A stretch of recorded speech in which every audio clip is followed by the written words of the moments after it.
ছাত্রছাত্রীরা চুরি ছাড়া কিছু বুঝো না, সোজা হয়ে যাওয়া লাগবে। কারণ আমাদের ওই চাঁদপুরের সন্তান মিলন সাহেব কিন্তু আশা করা যায় শিক্ষামন্ত্রী।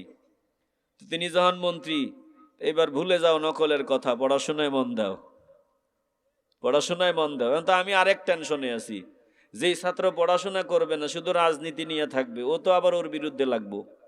ছাত্র ছাত্র সবাই আবার ছাত্র না, কিছু কুছাত্র আছে, কথা কয় না, কিছু কুছাত্র আছে না, ওরা বিরুদ্ধে যাইব।